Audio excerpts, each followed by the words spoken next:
तो देखिए last class में हमारा डिस्कशन चल रहा था प्रति पदार्थ में और पदार्थ में वर्ल्ड के बारे में। प्रति पदार्थ में क्या था? एंटी मटेरियल, साइंटिस्ट की टर्म है, एंटी मटेरियल बोल रहे थे, मतलब जो मटेरियल वर्ल्ड हम देख रहे हैं उसका ऑपोजिट जगत, उसका ऑपोजिट प्लैनेट। तो ठीक है, प्लैनेट की तो बात हो गई। अब प्रति पदार्थ में कण मतलब कि प्रति पदार्थ में मतलब स्पिरिचुअल, स्पिरिचुअल स्पिरिट का वर्णन कैसे किया जा सकता है? हमें पदार्थ में कणों या अणुओं का तो अनुभव है, जो भी हम हमारे आसपास भौतिक चीजें देखते हैं उसका अनुभव तो हम कर रहे हैं, किंतु हमें प्रति पदार्थ में अणुओं का कोई अनुभव नहीं है, जो कि हम स्वयं है। प्रति पदार्थ में अणु मतलब कण मतलब आत्मा, आत्मा का हमें कोई अनुभव नहीं है। फिर भी भगवत गीता प्रति पदार्थ में कण का निम्नवत स्पष्ट वर्णन करती है। यह प्रति पदार्थ में कण मतलब आत्मा इस पदार्थ में शरीर में ही रहता है।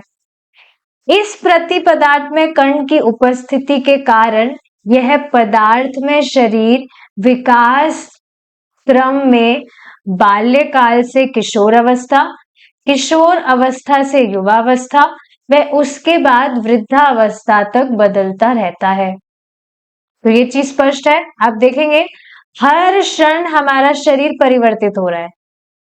ये जो पदार्थ में शरीर है भौतिक शरीर है। बच्चे से व्यक्ति बाल्यावस्था से व्यक्ति किशोर अवस्था में आता है, फिर युवावस्था और फिर बुढ़ापा आ जाता है। इसके पश्चात प्रति पदार्थ में कण मतलब आत्मा वृद्ध एवं व्यर्थ शरीर का त्याग कर देता है और दूसरे पदार्थ में शरीर भौतिक शरीर को धारण करता है। जीवित शरीर की यह व्याख्या शक्ति के दो रूपों के अस्तित्व के वैज्ञानिक आविष्कार को संपुष्ट करती है। जब उनमें से पहला रूप प्रति पदार्थ में कण पदार्थ में शरीर से अलग होता है, जब आत्मा शरीर से अलग हो जाती है, शरीर को छोड़ देती है, तो दूसरा रूप यानी पदार्थ में शरीर, दूसरा भौतिक शरीर सर्वदा व्यर्थ हो जाता है। तो आप ये चीज देखेंगे, सेम बात परम पूज्य राधा गोविंद महाराज बता रहे थे कि आप देखेंगे जैसे ही व्यक्ति इस शरीर को त्यागता है, आत्मा इस शरीर को त्याग देती है, तो तुरंत उस शरीर को जला दिया जाता है। कोई ऐसा भी नहीं कहेगा कि उसको कुछ दिन के लिए रख तो लिया जाए, रख भी नहीं सकते क्योंकि बहुत मतलब सड़ने लगती है बॉडी, बहुत बदबू आने लगेगी, तो तुरंत उसको बस जला दिया जाता है।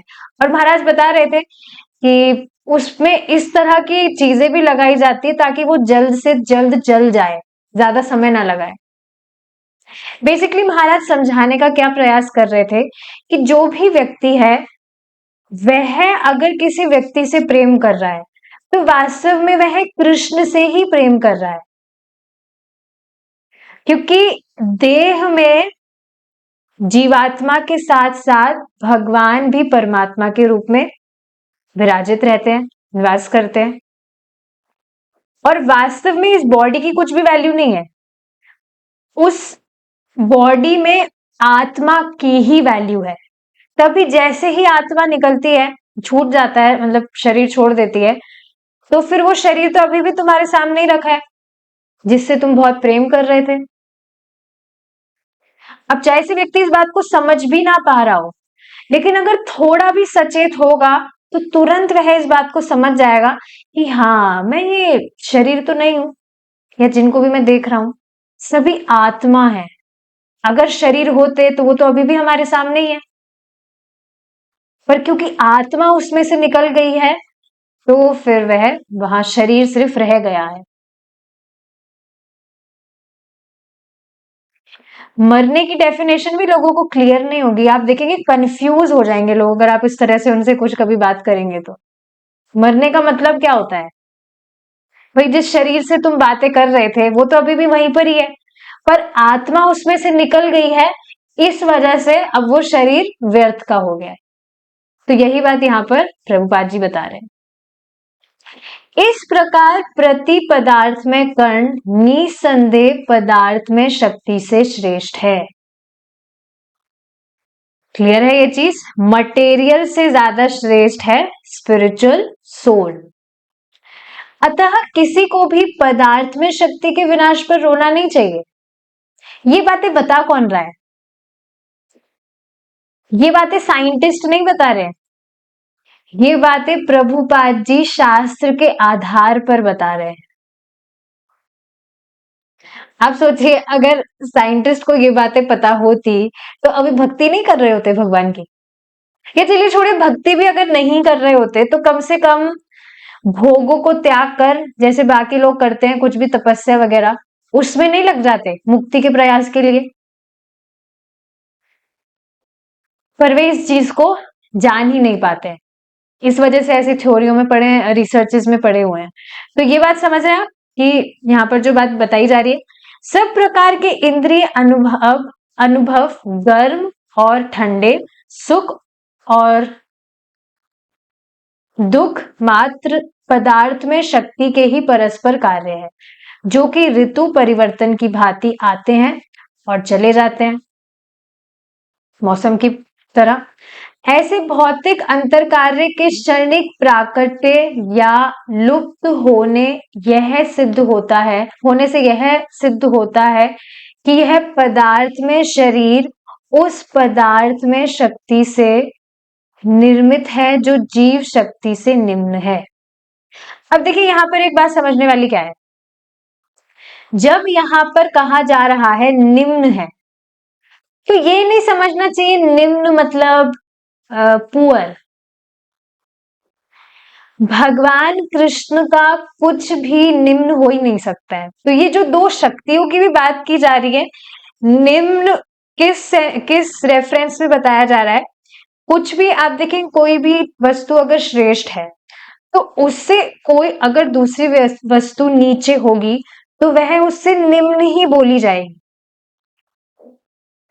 तो उसी तरह से जीव शक्ति जो भगवान की पराशक्ति है वह श्रेष्ठ है और अपरा पराशक्ति से निम्न है, ये बात यहां पर कही जा रही है।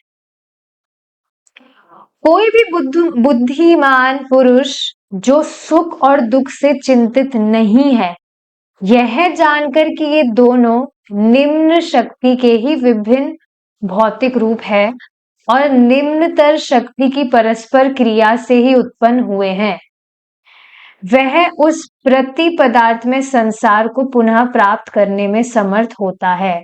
कौन समर्थ होता है? जो गुणातीत हो गया है। और आप देखेंगे यही टॉपिक तो अभी सुबह वाली क्लास में चल रहा है, जो व्यक्ति सम है।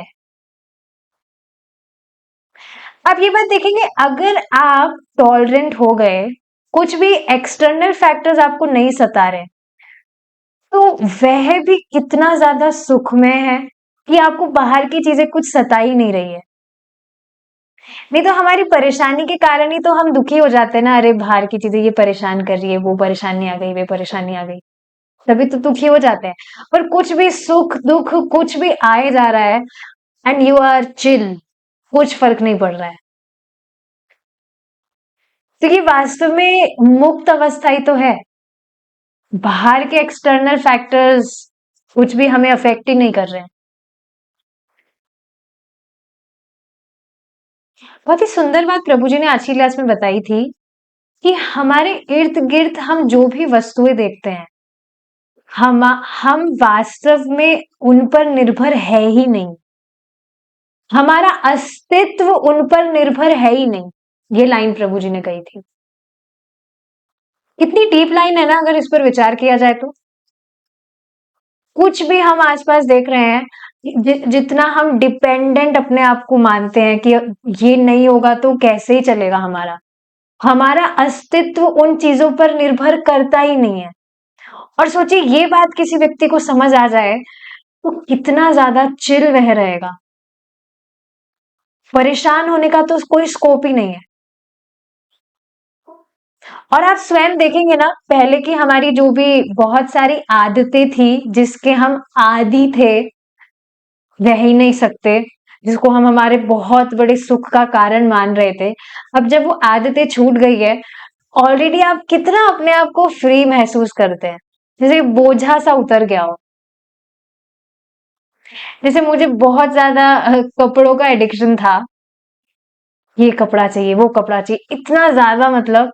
लेकिन अब ऐसा कुछ भी नहीं है, तो बहुत ज्यादा ऐसे फ्री महसूस होता है कि वाह, कुछ एंजाइटी नहीं है। अभी आप देखेंगे, दिवाली की सफाई शुरू हो गई है लोगों के घर में, इतना कितना सामान, मतलब इतने इतने कपड़े उनके पास है, उनको बस धूप लगाते रहो, फिर उनको समेटो, फिर रखो, बस इसी में ही कितना टाइम खपा रहे हैं लोग। और मैं सोच रही थी, वाह, मेरे कमरे में तो कुछ है ही नहीं, आधे घंटे में पूरी दिवाली की सफाई हो जाएगी, कितना टाइम सेव हो जाएगा। तो आप देख रहे हैं, कुछ भी हम मतलब बाहर की चीजों में कुछ भी हम डिपेंडेंट ही नहीं है, ये ऑलरेडी कितना बड़ा लिबरेशन है। मतलब बाहर की अभी जो भी हमारी है, जिस भी लेवल पर, उसकी बात मैं कर रही हूँ, तो ये बहुत अमेजिंग चीज है। तो हाँ, यही बात यहाँ पर प्रभुपाद जी बता रहे हैं कि कोई भी व्यक्ति यदि सम है, तो वह पुनः जो स्पिरिचुअल वर्ल्ड है, प्रति पदार्थ में संसार को पुनः प्राप्त करने में समर्थ होता है, जहां जीवन नित्य है और शाश्वत ज्ञान व शाश्वत सुख से परिपूर्ण है।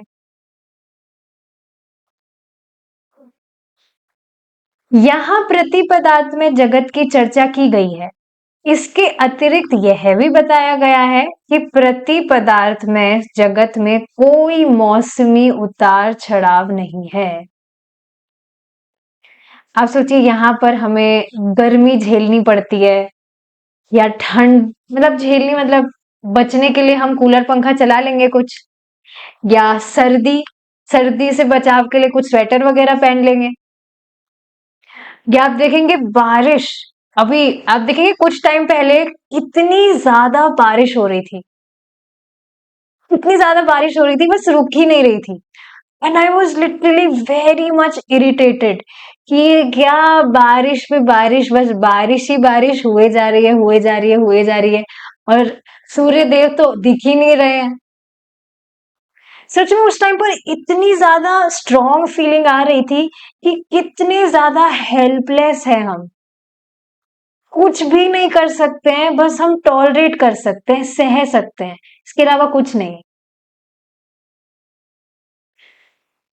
सहने का मतलब समझिए, वो सम वाली बात नहीं हो रही, यहाँ सहना मतलब अच्छा नहीं लग रहा है वो, पर हम कुछ कर भी नहीं सकते।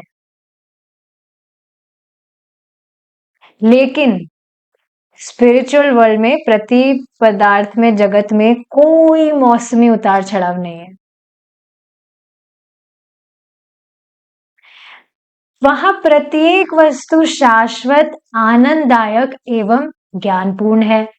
किंतु जब हम इसे जगत कहते हैं, तो हमें स्मरण रहना चाहिए कि इस जगत के रूप और विभिन्न प्रकार के निजी सामग्री हमारे भौतिक अनुभव से परे है। परम पूज्य राधा गोविंद महाराज बहुत सुंदर बात कह रहे थे कि व्यक्ति को इन सब विषयों के विषय में सुनना चाहिए,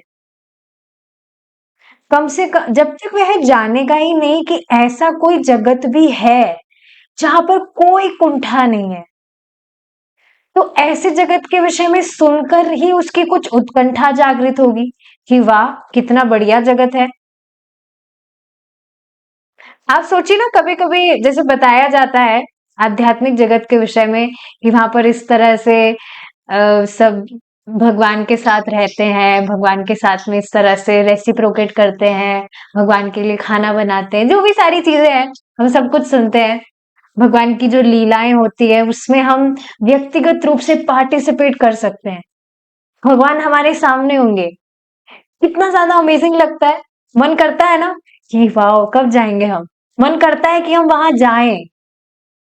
तो व्यक्ति को वास्तव में सुनना चाहिए इस विषय में, ताकि उसकी उत्कंठा जागृत हो कि हमें भगवान के पास जाना है। सुनेगा ही नहीं तो बस यहाँ के जो ये छोटी मोटी चीजें हैं यहीं पर उलझ कर रह जाएगा, उनको बहुत बड़ा मानकर। अब तो देखिए स्पष्ट दिखता है ना कि हम यहाँ पर जो भी मेहनत कर रहे हैं वो वास्तव में कुएं में जाने वाली मेहनत है। भगवान की भक्ति के अलावा कुछ भी भौतिक संग्रह कर रहे हैं या बहुत बड़ा पद हम प्राप्त करने का प्रयास कर रहे हैं, सब कुछ वो कुछ भी उसका महत्व नहीं है, क्योंकि अंततोगत्वा सब कुछ नश्वर है। जब तक इस शरीर में हम है तब तक वो रहेगा, पर वास्तव में जो महत्वपूर्ण चीज है वह है भगवान कृष्ण की भक्ति, जो शाश्वत है। तो देखिए ये सारी चीजें जो है वो हम हमारे भौतिक अनुभव से नहीं समझ सकते।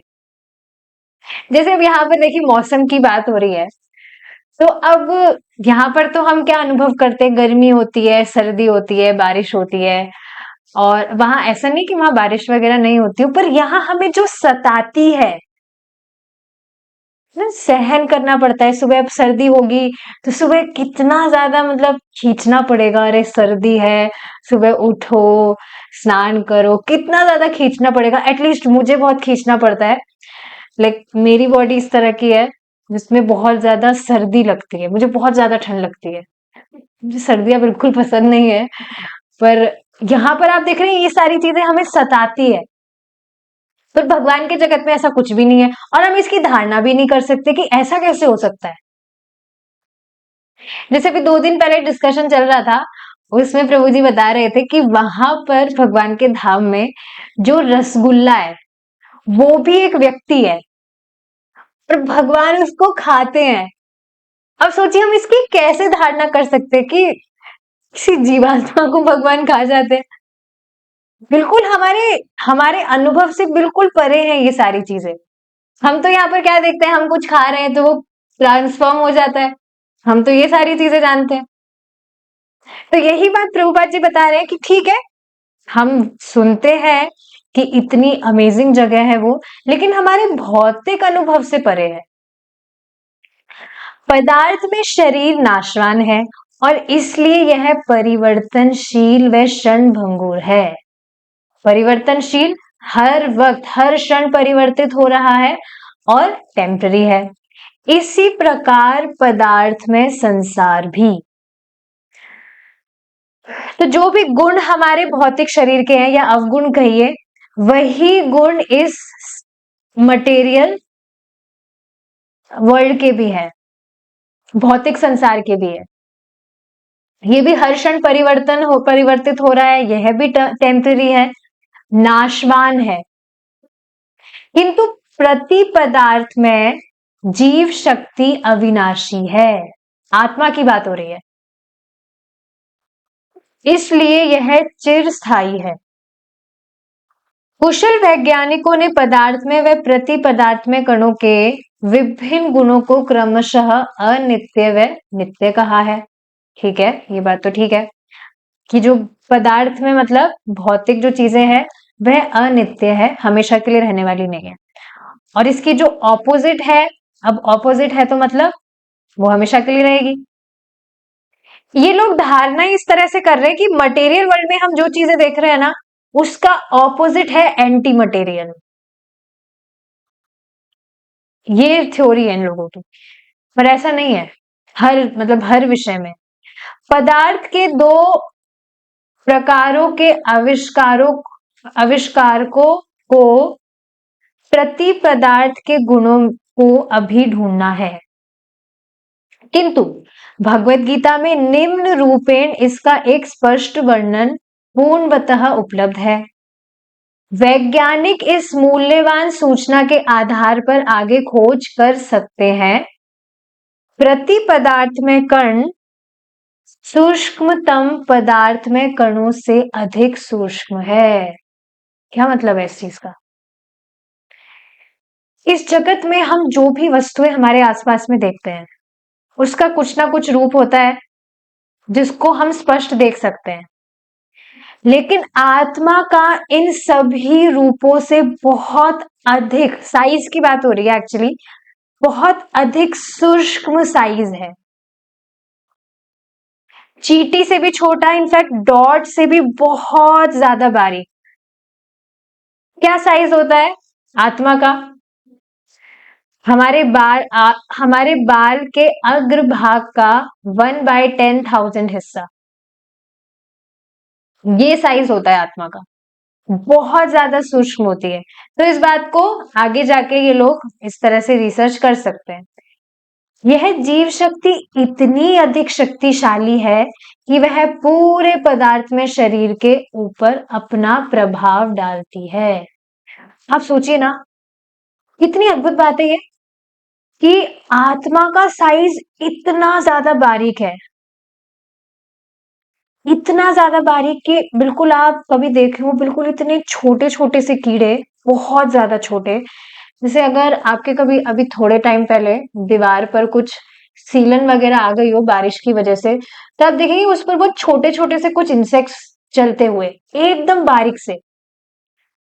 तो आत्मा इतनी बारीक है कि उस जीवात्मा में भी वही आत्मा है जो इस शरीर में, इस मनुष्य शरीर में है। और फिर भी आप सोचिए, इतनी शक्तिशाली है कि इस पूरे शरीर को चलायमान कर रही है। कितनी अमेजिंग चीज है ना ये। भगवान कृष्ण के सिर्फ जो अंश हैं, इतने बारीक से अंश, उनमें इतनी शक्ति है। फिर भगवान का तो कहना ही क्या, भगवान तो शाश्वत है, अनलिमिटेड है, इनफाइनाइट है।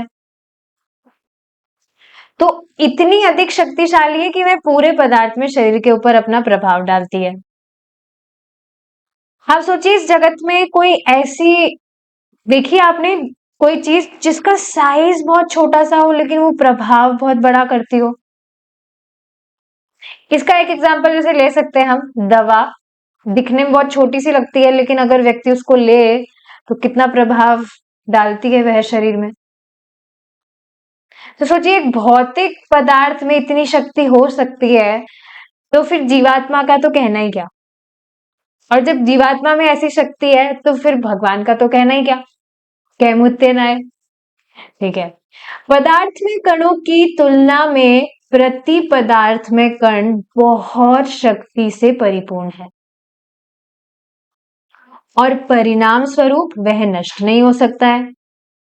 साइज ही इतना बारीक है तो नष्ट कैसे हो सकता है? ना उसको जलाया जा सकता है, ना उसका भिगोया जा सकता है, ना उसको सुखाया जा सकता है।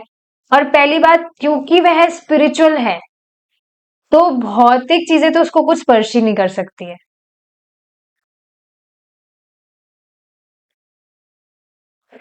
तो बेसिकली आत्मा शाश्वत है, कभी नष्ट नहीं हो सकती, अविनाशी है।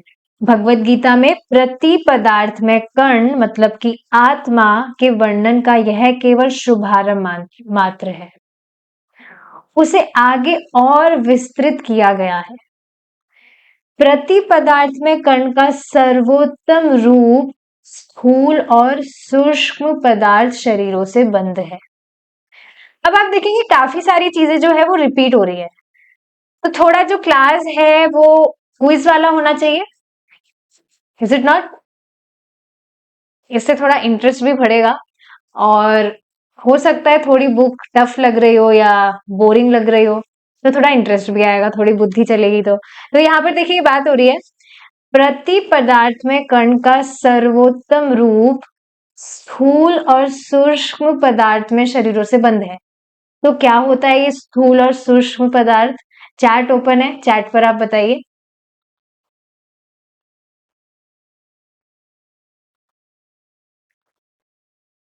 सबके लिए है, जो भी जूम मीटिंग में है।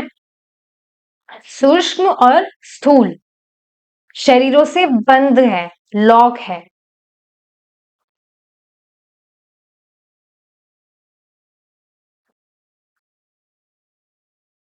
यद्यपि स्थूल व सूक्ष्म दोनों प्रकार के पदार्थ में शरीर नाशवान है, पर यह है कौन से शरीर?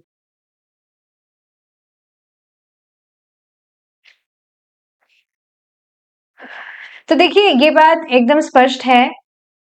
हमने एक इस पे डायग्राम भी देखा था कि स्थूल शरीर क्या होता है, हमारा ये जो ग्रॉस बॉडी है, दैट इज स्थूल शरीर, जो भौतिक शरीर हमें दिख रहा है। इसके अंदर आता है सूक्ष्म शरीर। और देखिए पदार्थ में शरीर क्यों बताया जा रहा है, क्योंकि यह दोनों ही मटेरियल है। स्पिरिचुअल सिर्फ और सिर्फ हमारी आत्मा है, मतलब हम ही आत्मा है, तो मतलब आत्मा ही एकमात्र स्पिरिचुअल है, बाकी दोनों ही भौतिक है, मटेरियल है। तो ये बात समझिए, स्थूल शरीर हुआ ग्रॉस बॉडी जो हम ये देख रहे हैं, और इसके अंदर जो सूक्ष्म शरीर है वह है मन बुद्धि अहंकार। तो वास्तव में हमारी जो मतलब जो आत्मा है वो इन दोनों में बंद है, का मतलब क्या है, कवर है। यद्यपि स्थूल, देखिए इससे बहुत ही सुंदर बात एक प्रभु जी बता रहे थे, जो यहाँ पर भी स्पष्ट बताई जा रही है, स्थूल और सूक्ष्म पदार्थ में शरीरों से बंध है। पदार्थ में शरीर, पदार्थ means material, material means which is destroyable, नाशवान है, उसका नाश होगा ही। तो अब आप समझ रहे हैं, हमारा जो मन बुद्धि अहंकार है, गुणों से प्रभावित होकर व्यक्ति जिस तरह से व्यवहार करता है, तो जिससे हम बहुत ज्यादा परेशान रहते हैं, हमारा ये आवरण है, क्योंकि यह भी भक्ति करते करते पूरी तरह से नष्ट हो जाएगा। एक दिन मैं इस पर देखिए विचार कर रही थी कि ऐसा कैसे हो सकता है कि अभी हम जो इमोशंस या जो भी फीलिंग्स हम फील करते हैं, हमें गुस्सा आ जाता है, हमें कभी कभी रोना आ जाता है, कभी कभी हम एक्साइटेड हो जाते हैं, ये सारे जो भी इमोशंस हैं, भगवान के धाम लौटने के बाद में ये सारे या विकार, विकार स्पेशली, ये विकार कभी आएंगे ही नहीं। हमें कभी किसी पर कुछ गुस्सा ही नहीं आएगा,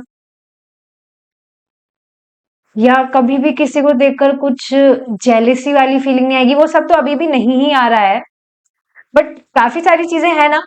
सो आई वाज थिंकिंग, अब देखिए स्पष्ट हो गया, भौतिक शरीर के साथ साथ जो सूक्ष्म शरीर है, हाँ सूक्ष्म पदार्थ में शरीर है, अंतःकरण, मन बुद्धि अहंकार, वह भी नष्ट हो जाएगा। और नष्ट हो जाने का मतलब क्या है, जितने भी विकार है वह सभी हमेशा हमेशा के लिए चले जाएंगे। कभी कोई गुस्सा या वॉटेवर जो भी चीज है वो कभी भी नहीं सताएगी। और ये अभी आज लास्ट जब पारायण कर रहे थे, तब भी ये बात प्रभु जी ने बताई थी एक श्लोक में, कि आप देखेंगे भगवान कृष्ण कभी भी गुणों से प्रभावित नहीं होते, या कभी भी कोई भी व्यक्ति उनसे कुछ द्वेष कर रहा है, उनसे घृणा कर रहा है, उनसे गुस्सा कर रहा है, तो भगवान को ये सारी चीजें तो कुछ भी अफेक्ट नहीं करती है, भगवान तो हमेशा सम रहते हैं। तो वही गुण भगवान अपने भक्तों को भी देते हैं। किस तरह से, हमारे अंतःकरण को, मन बुद्धि अहंकार सूक्ष्म शरीर को, उसको ही पूरे को नष्ट कर देते हैं।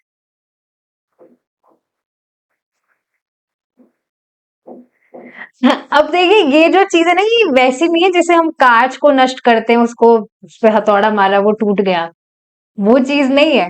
ये बात पता होनी चाहिए, अनादि काल से सृष्टि हो रही है, प्रलय हो रहा है, लेकिन फिर भी भौतिक ये जो स्थूल शरीर है वह नष्ट हो जाता है, लेकिन सूक्ष्म शरीर में कोई परिवर्तन नहीं आता, वो वैसा ही है अनादि काल से। पर भगवान की भक्ति करने से यह भी पूरी तरह से नष्ट हो जाता है, which is a gradual process. कांच कांच की तरह नहीं है, हथौड़ा मारा और गया, नॉट लाइक दैट। यद्यपि स्थूल व सूक्ष्म दोनों प्रकार के पदार्थ में शरीर नाशवान है, सूक्ष्म प्रति पदार्थ में या कण शाश्वत है, इसका कभी नष्ट नहीं, इसका कभी भी नाश नहीं होता है। अतः व्यक्ति की रुचि इस अमर सिद्धांत में होनी चाहिए। और यह रुचि कब होगी? जब व्यक्ति इसके विषय में वास्तव में सुनेगा।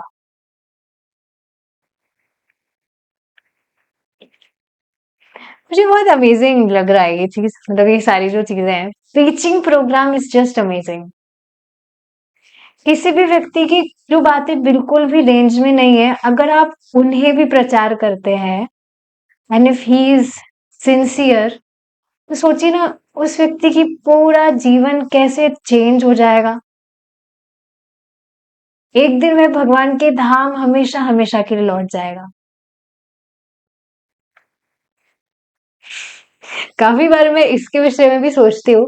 जैसे अभी हम सभी भक्त हैं, साथ में रहते हैं, भक्ति करते हैं, तो वहां पहुंच जाने के बाद में हम अब कैसे पहचानेंगे एक दूसरे को कि ये मदन मोहन प्रभु जी हैं क्या, या ये सुमन माता जी हैं क्या? कैसे पहचानेंगे?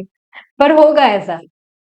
प्रभुपाद जी को भी हम यहाँ पर जैसे देखे हैं, प्रभुपाद जी आध्यात्मिक जगत में वैसे नहीं दिखते हैं।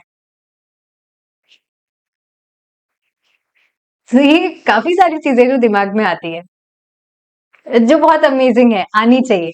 इस बहुत मतलब भौतिक जगत के बारे में क्या ही सोचकर करना है। आप देखेंगे भौतिक जगत में हम कुछ भी इसके विषय में कुछ भी सोचते हैं, वो एंजाइटी ही होती है। पर भगवान के विषय में हम सोच रहे हैं, भगवान के धाम के विषय में सोच रहे हैं, कितना अमेजिंग है वो। तो हाँ, प्रभुपाद जी ये बात बता रहे हैं कि व्यक्ति की रुचि इस अमर सिद्धांत में होनी चाहिए।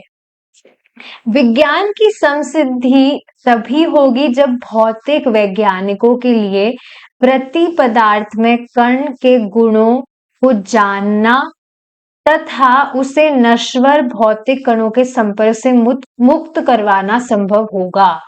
जब साइंटिस्ट लोग ये चीज जान जाएंगे कि वास्तव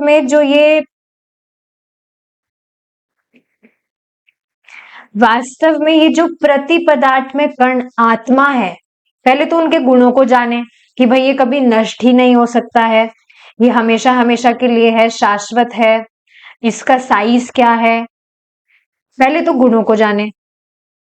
और उसके बाद में यह भी जाने कि हम जो भी मटेरियल चीजें देखते हैं जो नश्वर है, और बेसिकली भौतिक जगत में रहकर हम ये जो जन्म मृत्यु जरा व्याधि सह रहे हैं, जन्म मृत्यु के चक्र में जो व्यक्ति चल रहा है, वास्तव में आत्मा इस चक्र से मुक्त हो सकती है।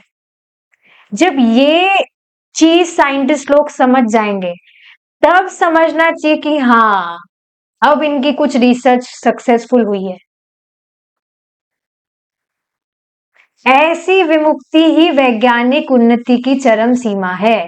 तब समझना चाहिए, जब ये लोग समझ जाएंगे कि वास्तव में जो आत्मा है वो इस भौतिक देह से, इस भौतिक संसार से हमेशा हमेशा मुक्त हो सकता है, वापस से उसे कभी भी जन्म नहीं लेना होगा, ना उसको कुछ व्याधि सताएगी, ना कुछ जन्म मृत्यु जरा व्याधि, हाँ जरा सताएगा, कुछ भी नहीं, बुढ़ापा वगैरह कुछ भी नहीं, बीमारी वगैरह कुछ नहीं। तब जाकर दे विल बी सक्सेसफुल। पर लोगों को ये चीज पता नहीं है। वैज्ञानिकों के इस सुझाव में आंशिक सत्य है कि पदार्थ में अणुओं से निर्मित एक प्रति पदार्थ में अणुओं से निर्मित एक अन्य संसार भी हो सकता है। ठीक है, ये बात तो उनकी ठीक है कि इस भौतिक जगत से एक दूसरा, इसके ऑपोजिट, एंटी मटेरियल जिसको ये बोल रहे हैं, स्पिरिचुअल वर्ल्ड है, दूसरा संसार। और पदार्थ में और प्रति पदार्थ में संसारों का टकराव दोनों के सर्वनाश में प्रतिफलित होगा। ये बात इनकी ठीक नहीं है कि जो मटेरियल वर्ल्ड है और एंटी मटेरियल मतलब जो स्पिरिचुअल वर्ल्ड है, वो एक दिन दोनों टकराएंगे, फिर खत्म कहानी। अब कहानी खत्म हो जाएगी, फिर तुम लोग कहाँ होगे? मतलब ये लोग सोच देख रहे हैं ना, आप क्या सोच रहे हैं, सब कुछ ही खत्म, कुछ नहीं रहेगा फिर।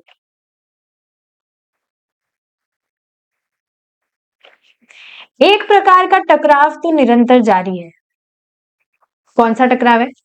पदार्थ में कणों का विनाश तो प्रतिक्षण हो रहा है और प्रति पदार्थ में कण मुक्ति के लिए प्रयत्न कर रहा है।